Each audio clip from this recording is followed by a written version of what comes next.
السلام عليكم ورحمة الله تعالى وبركاته. أعوذ بالله من الشيطان الرجيم. هو الذي يسيركم في البر والبحر حتى إذا كنتم في الفلك وجرين بهم بريح طيبة وفرحوا بها جاءتها ريح عاصف وجاءهم الموج من كل مكان وظنوا أنهم أحيط بهم دعوا الله مخلصين له الدين لئن أنجيتنا من هذه لنكونن من الشاكرين فلما أنجاهم إذا هم يبغون في الأرض بغير الحق يا أيها الناس إنما بغيكم على أنفسكم متاع الحياة الدنيا ثم إلينا مرجعكم فننبئكم بما كنتم تعملون رب اشرح لي صدري ويسر لي أمري واحلل عقدة من لساني يفقهوا قولي فالحمد لله والصلاة والسلام على رسول الله وعلى آله وصحبه أجمعين أما بعد. Everyone, once again, Assalamu alaikum wa rahmatullahi ta'ala wa barakatuh. Today, a really powerful parable that belongs to Surah Yunus. This is early on in the surah, the 22nd ayah, that Allah gives this parable. It's very commonly known. People use it in da'wah debates all the time, this parable, even though I think the primary intent of the parable is a little bit different than how most people use it in their da'wah type arguments. I'm not entirely against it, but let's give it its own due, inshallah. It's interesting to note that Surah Hud has some similarity to previous, like for example Surah Al-An'am, people asking for something visual to be able to see, a miracle to be able to see before they can believe. And Allah is going to respond with something really powerful here by way of this example. He's going to say, you're looking for an outside proof while there's already a proof inside you. And you're neglecting the proof that you already have inside you. And that's why you're so adamant in demanding something from the outside. This is in other language, other places in the Quran, this concept is reinforced. And the idea is that Allah has given us the tools, human beings, the tools across history, across civilizations. Every human being has the tools to arrive at faith in God. In whatever language, whatever culture, whatever century, they can arrive at that conclusion on their own. All the means necessary, all the necessary ingredients and components to arrive at that conclusion, human beings were already endowed with. And it was, in a sense, they had the ability to look at the ayat in creation all on their own, and to discover that behind these ayat are pointing to someone greater, and that is Allah Azza wa Jal.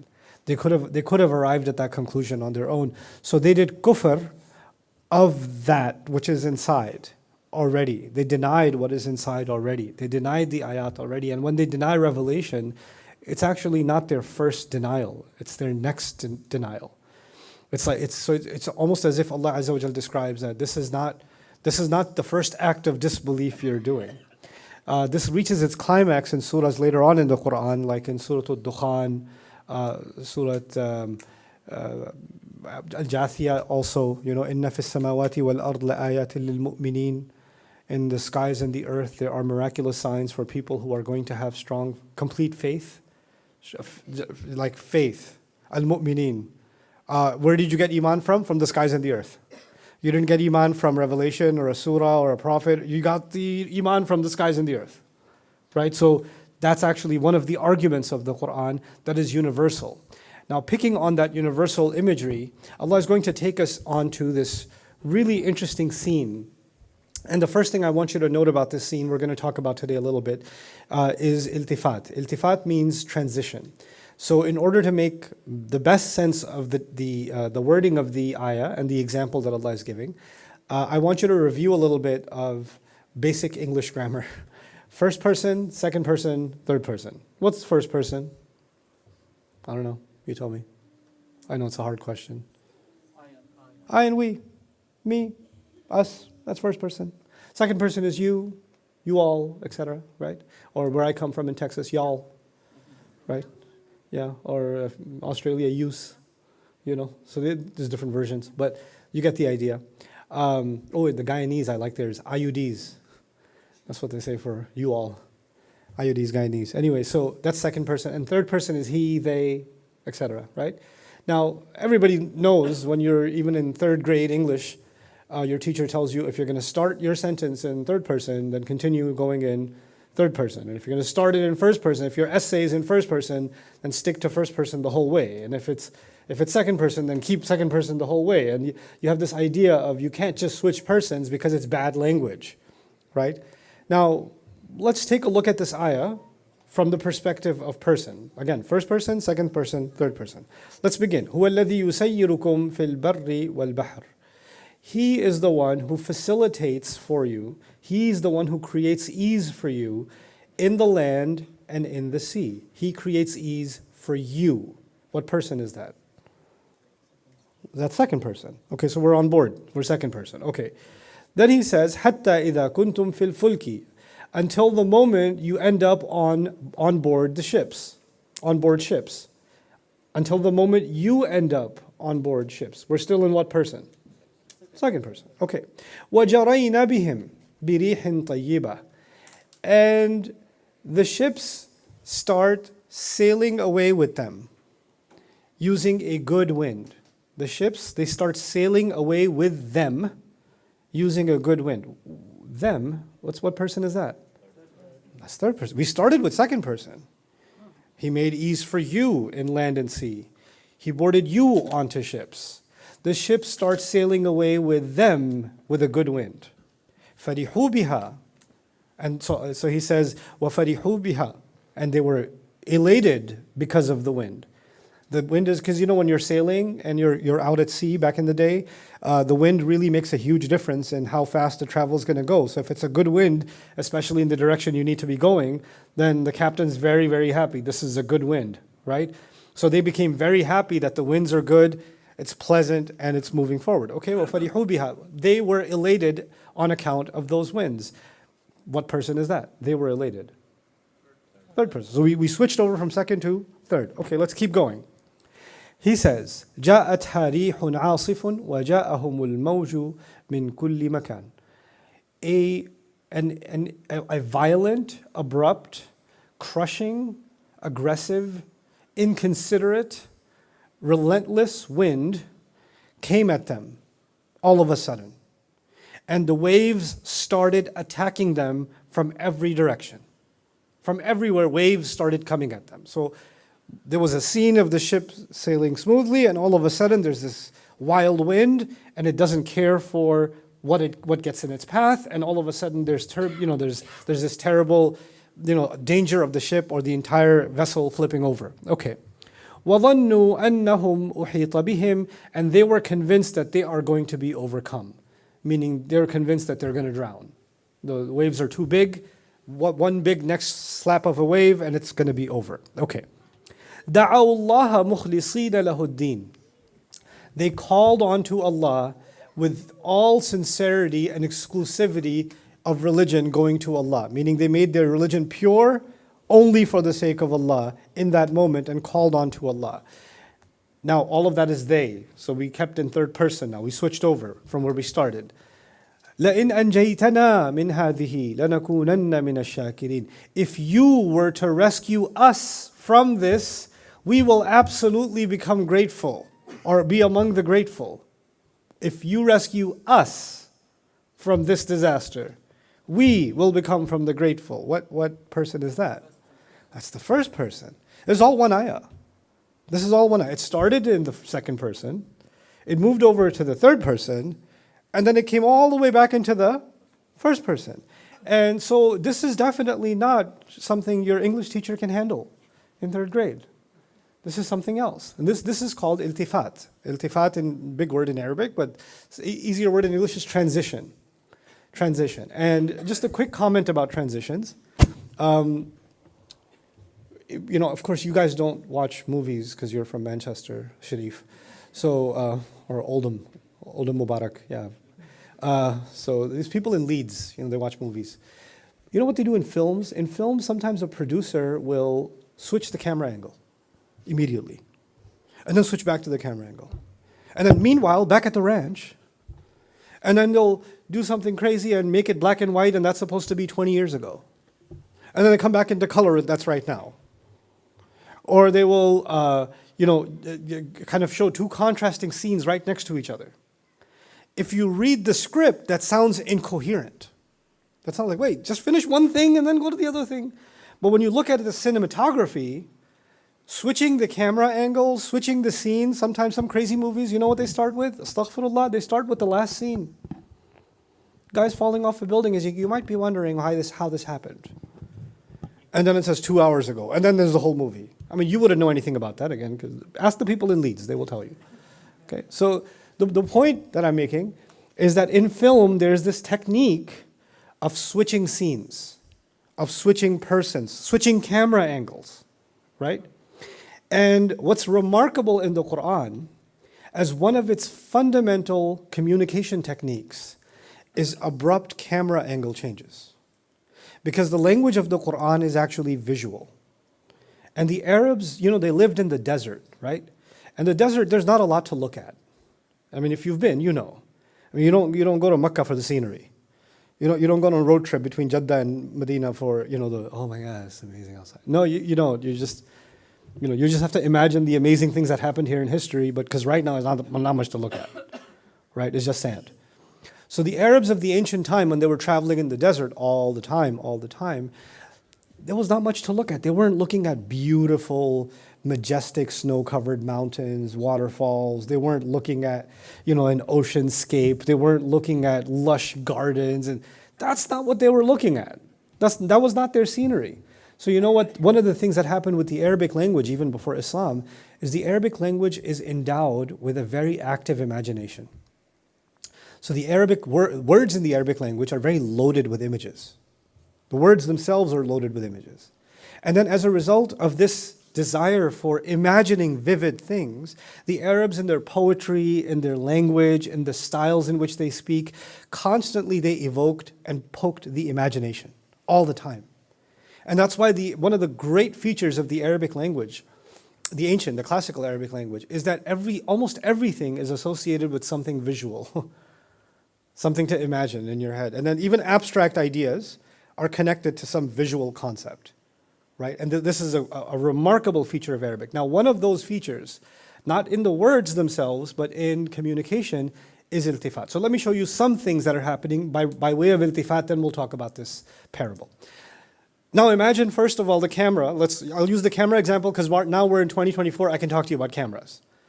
So Allah says, in the very beginning of this ayah, He says, هُوَ الَّذِي يُسَيِّرُكُمْ فِي الْبَرِّ وَالْبَحْرِ. He's the one who made things easy for you to do. He facilitated for you, created ease for you in land and in sea. By saying land and sea, He's saying He made land travel easy for you and He made sea travel easy for you. So of course the Arabs they're landlocked, so they're going to travel until they get to the sea. حَتَّى إِذَا كُنْتُمْ فِي الْفُلْكِ. Until you travel across the land, which was made easy, and you made it all the way to the beach and the docks. And in the docks there's a giant vessel, there's a ship that's being boarded. And كُنْتُمْ فِي الْفُلْكِ. Now there's this imagery, the camera is at the docks, and there are people that are going up the plank, and they're boarding onto these ships. They're getting on board. And there are some people that are standing on the docks waving goodbye to their family and friends that are embarking onto the boat, because some people are being left behind, and they're waving at them and all of that. The ship hasn't even left the dock yet, and then they lift the anchor and it starts sailing away, right? As it starts sailing away, in a few seconds, you could see your cousin, hey, Khudafiz, right back, send me a pigeon, or whatever. I don't know if pigeons can travel across the sea, but whatever, right? So, and then the ship starts moving, and your cousin's face starts getting what? It starts getting smaller and smaller, and before you know it, the whole boat becomes a tiny little dot in the distance, and you're just standing there watching it become smaller and smaller and smaller and smaller and smaller. So now, from your perspective, you standing there on the docks, is that near or far? It's far. And so Allah says, جَرَيْنَا بِهِمْ, and it took them far away. The winds sailed with them, and they took them far out. Now, the sea is an incredible place. The ocean is an incredible place. If there's a sunny day and a nice breeze, hardly anything is as beautiful as the ocean. Hardly anything is as beautiful as the gleaming of the sunlight on the water, and the light clouds in the sky, and the blue skies in front of you, and the seagulls, and the light breeze, the kind of fresh air you can breathe by the water. Incredible. Like, it's one of the most incredible experiences, most serene experiences you can have. And then imagine a ship sailing nicely in the nice breeze, going into the distance. And now imagine that you, even though you're on board the ship, now I want you to imagine you're on board the ship, but since you're far away now, you've become a they to the rest of civilization. On a side note, because the Quran makes a lot of reference to sea travel, I wanted to gain some perspective on sea travel, because I haven't done much sea travel. So I spoke to a general in the Navy from Pakistan, a retired general. And I asked him about these ayat. Like, what does he see when he contemplates these ayat of the Quran? Because he spent his life at sea, you know? And I was like, what's going on through a sailor's mind when they're out at sea? He goes, you might be looking at beautiful water. A sailor is always looking at his death. Constantly. Because this giant, beautiful body of water with gleaming waves and, you know, the sun reflecting on it, and this gorgeous scene, they know at any moment, this can turn into a monster that is unstoppable. And then this vessel, this ship, as large as it may be, as huge as it may be, stands no chance against this mighty beast. It stands no chance. This is, you know, one of the things that sailors, even in the Western world, when they would sail off, they'd say Godspeed, right? Essentially saying you're in God's hands now. You're the most vulnerable out at sea. You could have all the protective gear you want. You could have all the best engineering you want on the boat. You could have security and all this other stuff. But when you're at sea, you're in the jaws of death. And you're hoping that if let's say it's a 1 month journey, let's say it's a 6-week journey, let's say it's a 3-week journey, 3-month journey, whatever how long journey that is, you're hoping every one of those 3 months and every minute of those 3 months, the ocean doesn't wake up angry. That's what you're hoping for. And so when the journey began, it was a nice wind, rihin tayyiba. It was a calm wind. It was a pleasant wind. Tayyib is two things. It's good and it's pure. So there's a freshness in the wind too. And there's a goodness in it because the sails are just picking up, and even the crew's like, Captain, this is a good wind. He goes, aye, aye. And then, you know, things are going forward and things are looking good, and you're looking confidently out at you're going to make it, right? Now what Allah does in this ayah is, all of a sudden, by the way, He says, وَفَرِحُوا بِهَا, they were elated by the wind. Because what did it do? What did that wind do? All of a sudden it filled them with hope. This is going to be a good trip. This is pretty good weather. I think we're going to get there ahead of time. We might even beat the deadline. And if it stays like this is going to be a really enjoyable journey. Oh my God, I was nervous for no reason. فَرِحُوا بِهَا, they're really, really happy about how things are off to a good start. They're really off to a good start. Now what Allah does, without any warning even in the language, you'll notice here, Allah says, وَفَرِحُوا بِهَا جَاءَتْهَا رِيحٌ عَاصِفٌ. They were happy with it all, and inconsiderate, a ruthless wind came at them. He didn't say then a ruthless wind came at them, or sometime later a ruthless wind came at them, or soon after. No qualifiers, no warnings. It says جَاءَتْهَا رِيحٌ عَاصِفٌ. It's not even thumma or fa or fima, but nothing, no warning. And this is actually an indication of how things were going so smoothly out at sea. Then all of a sudden, the sky turned, the ocean changed, the rain started pouring heavy, the ship starts wobbling, they start seeing gigantic waves like they're standing in front of a mountain. And they're on the boat and they're seeing water up, they're supposed to see water down there, they're seeing water up there.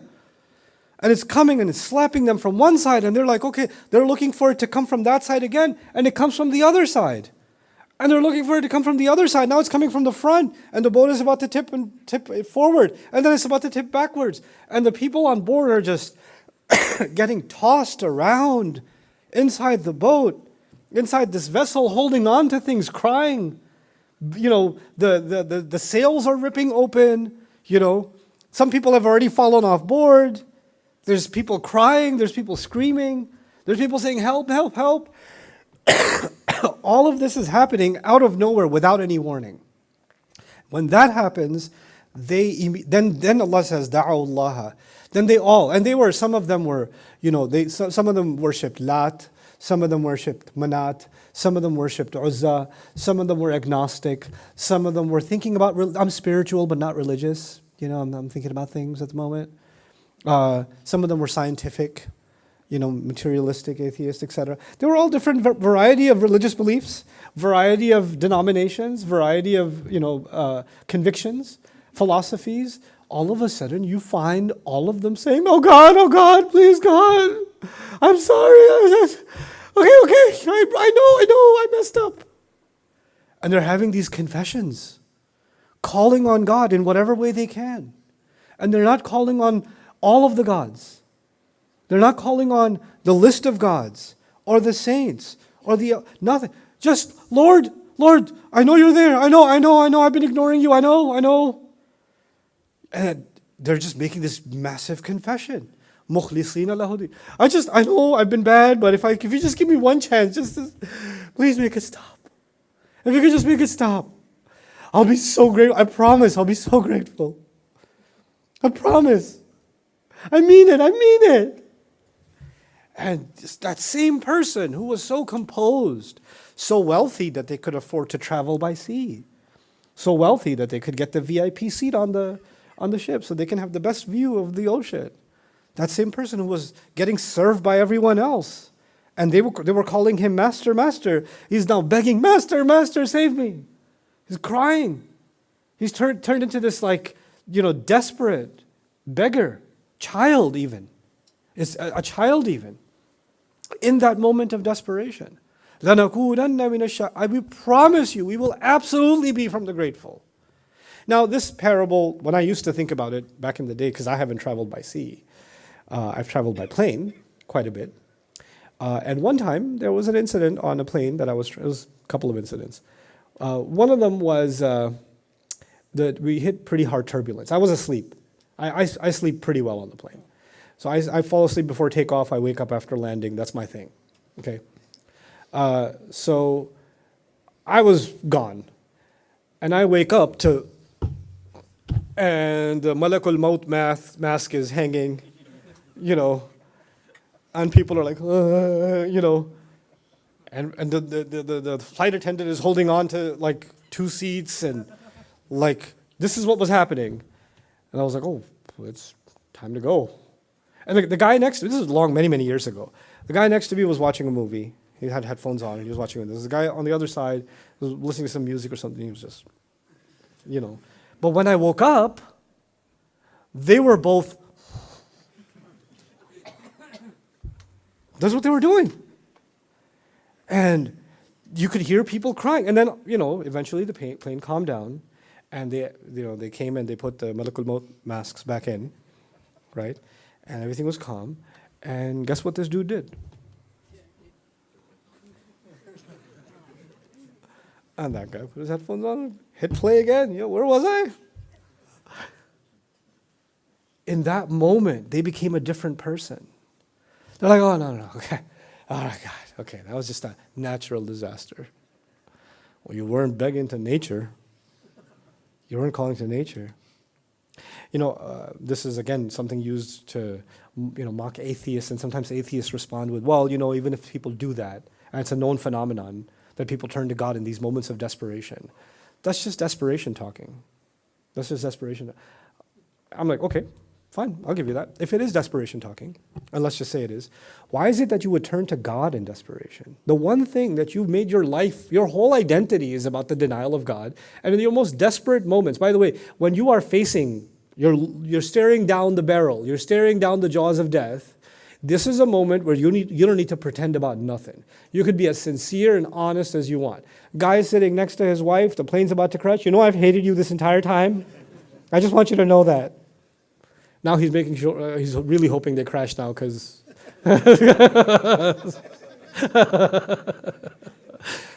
right? So the idea that they're in that moment when you're the most authentic self, because it's done, it's over. they're turning to God, that says something. Something deep inside you that you are so adamantly intellectualizing away just emerges out of you, erupts out of you, and you can't even control it. Because the ultimate proof of God, the ultimate proof of Allah, lies deep within the fitrah itself. And when the human being all of a sudden is moments away from meeting Allah, that fitrah emerges and says, Ya Allah, I'm not ready to meet you, please. And it just comes out, it pops out. SubhanAllah. And they're like, oh, show us a miracle on the outside. Show us something on the outside. It's been inside you this whole time. What's remarkable about this parable also, if you look at the, we didn't dive into the language, but we will now, piece by piece. Allah didn't say mathal here.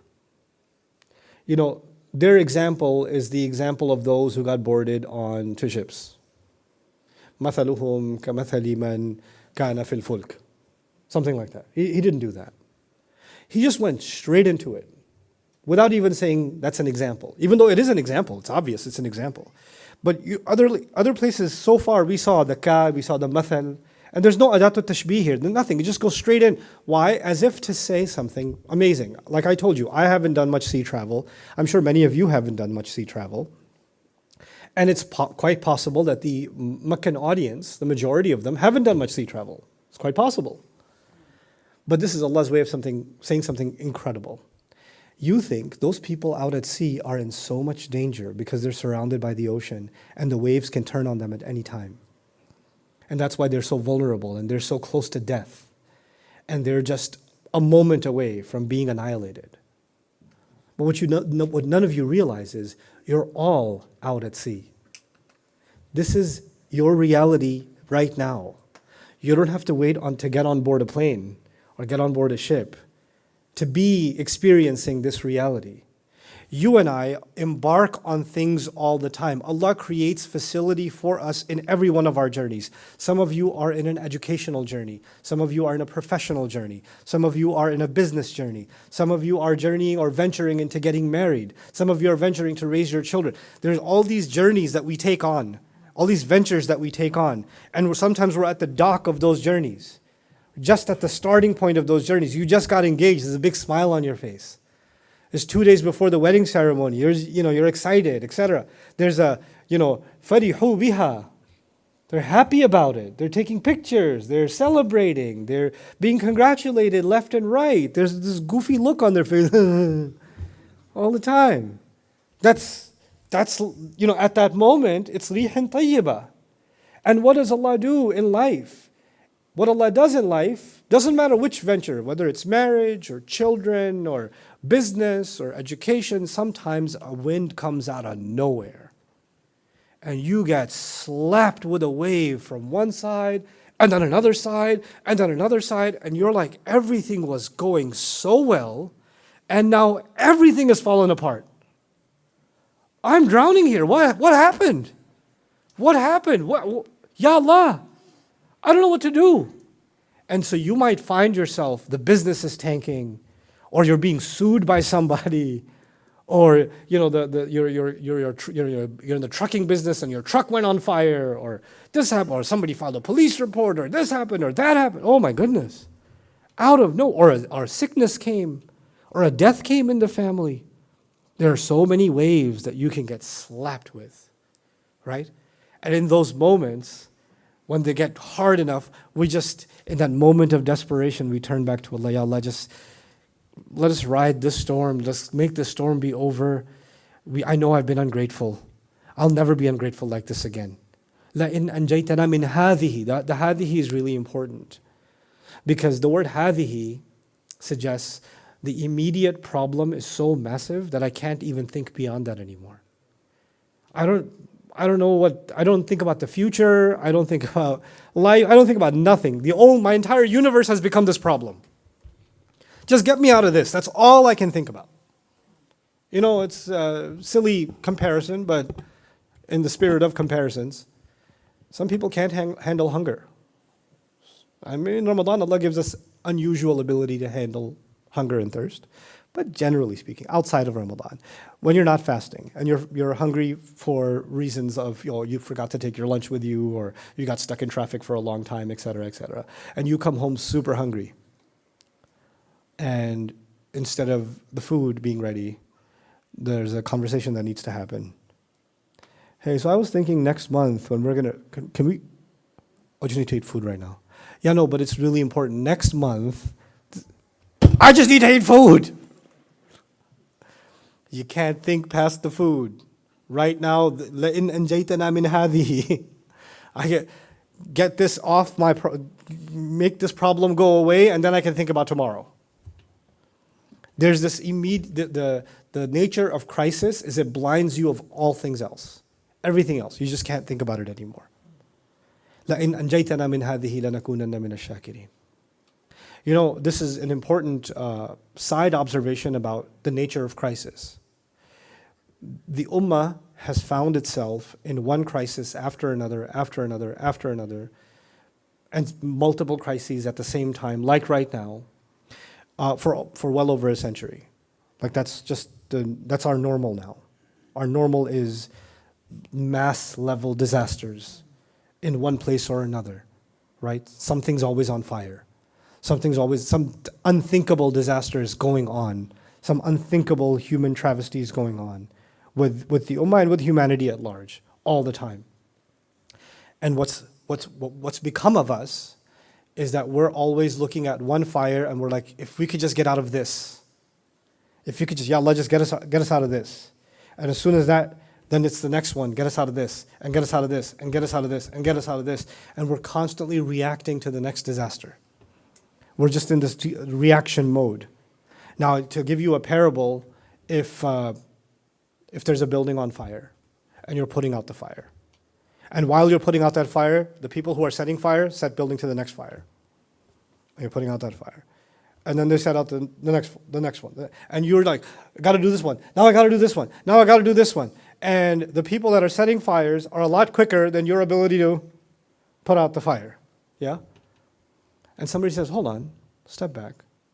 We need to figure out how to take the ability of these people to set fires.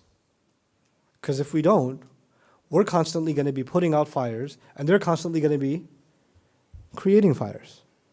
That's all we're going to do. We're not going to solve this problem this way.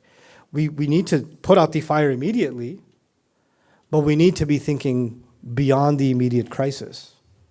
We need to be thinking, are we going to be putting out fires 10 years from now? Are we going to be doing the same thing 20 years from now? Were we doing the same thing 30 years ago? 50 years ago? 70 years ago? Are we doing exactly the same thing? Putting out fires again and again and again, and we're not thinking about how to solve the deeper problem? And where did they get the ability to light those fires anyway? What gave them that ability? What gave them that power? Why don't we have that power? Those are important questions, aren't they? Because if you're just going from crisis to crisis, you can't plan anything. Even in companies, some of you come from the world of business, in companies, you have teams that deal with crisis management. Some managers are very good at solving a crisis, right? So if there's a human resource crisis, a management crisis, a deadline was missed crisis, some kind of financial crisis, they know how to handle that situation. They know, okay, let me understand the problem, let me fix it. Those fix-it people, they're so used to fixing problems. When you say, hey, we want to grow the organization, do something bigger, we want to achieve higher goals, they're not even capable of doing that. Why? Because their entire programming is to deal with crisis, and then sometimes those people, even when there isn't a crisis, they create a crisis so they can have a job. Right? But coming back to this parable, let's look at the language again. In the beginning, you're at the precipice of a beautiful journey. Kuntum fil fulk. وَجَرَيْنَا بِهِمْ. And the beautiful journey represents blessings. Like the boat is actually blessings. It's a new life that people are going to go into. They're going to travel to a new world, start a new venture, begin a family, start farming, so doing something, right? So there's this idea of opening up new horizons for you in life. That's encapsulated in, إِذَا كُنْتُمْ فِي الْفُلْكِ. You're entering into territory that you've never entered before, with optimism, with hope. That's what's going on in your life. And as you're heading in that direction, jarayna bihim, things look good. Things start looking good. So you went into school, classes are easy. You're passing them one after the other after the other. You're on your way to the honor roll. You might be the valedictorian of the university. You get a full-fledged scholarship. Things might start really just falling into place. What is that? جَرَيْنَ بِهِمْ بِرِيحٍ طَيِّبَةٍ. The winds start taking them, start sailing them away, or they start getting sailed away. The ships start sailing them away with a good wind. Good wind means blessings come and now things are getting easy. You start feeling like you've got the golden touch. Anything you touch, blessings. You decide, you're going to open up a pizza place. You start it becomes the most successful pizza place in 1 year. You're like, I think I've got the golden touch, mashallah. I'm going to open up another one there, and boom, it becomes the biggest pizza place. Then a third one, a fourth one. You're like, I think I'm going to be the pizza king. I'm going to keep going. And so what happens when business is good, and when opportunities keep opening up, and when everything is successful one after the other? You know what happens? You and I, we start seeing dollar signs instead of our eyeballs. And we start thinking, there's this new project, I gotta do it. And then there's this other opportunity, I gotta jump on that too. And then this other project, I gotta jump on that too. And then things were okay, but now you want everything to work, and you want to try every new thing, so you get busier and busier and busier and busier with 20 different projects because success has come your way. Right? So you were busy already, but you made yourself exponentially busier because of success. Now what does that symbolize? Well, how's that symbolized? The wave takes them. The ship takes them with a good wind. So they're not going, the success is taking them. The blessings are taking them. The ship is taking them. So the blessings themselves start moving you this way or that way or the other way. And you're just entirely lost in these good times. And all of a sudden then, the problem with that mentality also, success, is a pretty potent drug. It's a very potent drug. Whether it's financial success, social success, academic success, it's a drug. You start feeling entitled. You start feeling like you earned it. And then Allah hits you with a disaster, with a challenge, with a catastrophe, with a setback. The plans get destroyed. You had projections for 5 years, now it's all gone, washed away. You had these big, big dreams, all of them they've vanished into thin air. Like cryptocurrency. Or your NFT just disappeared, And when that happened, when all of that collapsed all of a sudden, then this call to Allah, Ya Allah, la in anjaytana. So let's look at that language again. Let's revisit it. Ja'at harihun asif. I didn't tell you about asif. Asif in Arabic is when you violently peel off of the cob. When you violently peel the leaves off the cob, right? Or scrape the crop, okay, for harvest. And then you have to rip it off. This is called asf, actually. One of the ways that asf is also used is for a violent horse. When a horse is galloping really fast and doesn't care what's in its way, it's moving with asf. So it has the imagery of violence and quickness and speed. That's inside the meaning of asf. It's inconsiderate. The horse doesn't care if it trampled over a child. The horse doesn't care if it broke a fence. Now it's going, it's a stampede, it's going. The winds that come, they're not nice. They don't care about you. They're not like, sometimes boxers, they realize they're boxing somebody who's not that strong against them, so they hold back their full power, their punch. This is not one of those boxers. This wind don't hold back. It don't care. It goes full on against you. Rihun asif. This is what kids call me back in campus in Texas. Sometimes we play video games. We have video game tournaments. And I'm, seasoned in Street Fighter. And so I only play Street Fighter. I don't let them play any other video games because why would I allow them to win? Look, you want to play FIFA? Like, no. So we play Street Fighter and I destroy them. Like even a 6-year-old. It's like, why are you so mean? I was like, because Rihun asif. No mercy. I will give you every combo I know. I'll beat you in 9 seconds. You can cry or you can learn to get up. But the idea of rihun asif, a problem will come and you'll feel like it has no mercy. It's also interesting that the same thing that was the blessing was rihin tayyiba. And the thing that's ruined your life is rihun asif. It's also a wind. The wind was the blessing, the wind became the curse. And what is that? What is perhaps Allah teaching us in that imagery is that sometimes the very thing, the people, the businesses, the associates, the employees, the friends, the partners that were the biggest blessing, that were riding the success with you, that were coming along with, they become your biggest enemies all of a sudden. That same blessing became the biggest curse. You're like, can I just get rid of it? I don't want this property anymore. Can I just get out of it somehow? That same property, when you first bought it, you were like, my God, I can't believe we got this. Alhamdulillah. And now you're looking at it, my God, I can't believe it's still here. Ya Allah, can I just get out of this property? Too much litigation, too much legal problems, too much problems with the city, too much the same thing became a curse. The same thing. And so Allah is teaching us that we should not rely on blessings. Because that same rih, that is tayyibah, can without warning become rihun asif. It can become rihun asif.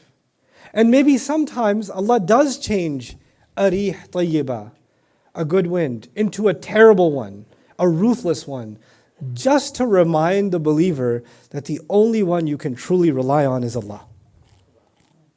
Just to remind you. Everyone else can have a change. But Allah is consistent with you. Allah is consistent with you.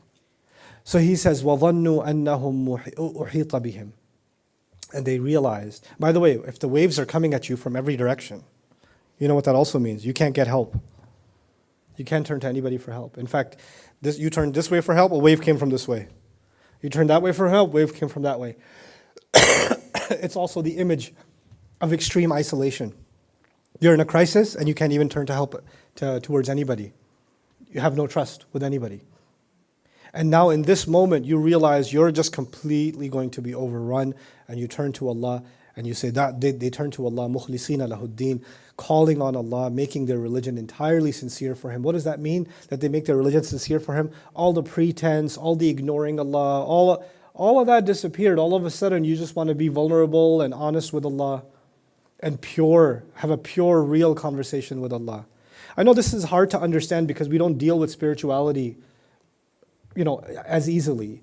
So I'll give you a parable, or a parallel rather. Sometimes you have people in your family, you want to be able to have an honest conversation with them, right? But you don't. You're too scared. Or you're like, they won't understand. Or you're like, if they knew what I think about them, And so you have these conversations in your head, but you never have them out loud. You start living in your head, and you start building whatever it may be. Maybe resentment, it may be anger, it may be judgment, it may be a scoffing attitude towards the other, but you never verbalize it for whatever reason. Then you develop this insincere relationship with this person. So it's good on the outside, but there's nothing good about it on the inside. There's nothing sincere about it on the inside. And this is kind of a parallel with the kind of relationship people develop with Allah. Allah is there. I know in the depths of my being, I know He's there, but right now I don't want to acknowledge His presence because I just really want to do what I want to do. I just want to put the headphones back on. So I don't want to deal with Allah right now. But when He removes all of your distractions and takes away all of your blessings, all of a sudden, the way you turn back to Allah, the way I turn back to Allah, begging Him, لَإِنْ أَنْجَيْتَنَا مِنْ هَذِهِ لَنَكُونَنَّ مِنَ الشَّاكِرِينَ. We will absolutely be from the grateful. It's interesting that the words used were not, I will obey you, or I will be loyal to you. I'll be grateful. You know why? Because a person really learns how to become grateful when all the blessings disappear. Then you realize what a blessing they were. Nobody appreciates health like someone who's sick. Nobody appreciates a car like someone whose car got taken away. Nobody appreciates, a job like someone who just lost their job. That's the nature of it. Now I'll realize that these blessings were not something I was entitled to. Look at the tragedy of the next ayah. فَلَمَّا أَنْجَاهُمْ. Then finally when He did rescue them, Allah did. They turned to Allah, they made this begging plea to Allah. Allah rescued them finally. إِذَا هُمْ يَبْغُونَ فِي الْأَرْضِ. All of a sudden they start arrogantly defying Allah in the land. Immediately turn back and they become arrogant and defiant. You know, the contemporary example of this that comes in my mind is there are people that were going through a really big difficulty and they were begging Allah at the time to save them, and then Allah saved them. And then after that, they start deciding that they're going to teach other people self-help and success stories. And they're going to say, you know, I was really down on my knees at one point. I was really beaten down, but it's my own courage and my own resolve. And you have to be brave and weather the storm, and you're going to succeed the way I succeeded. Acha.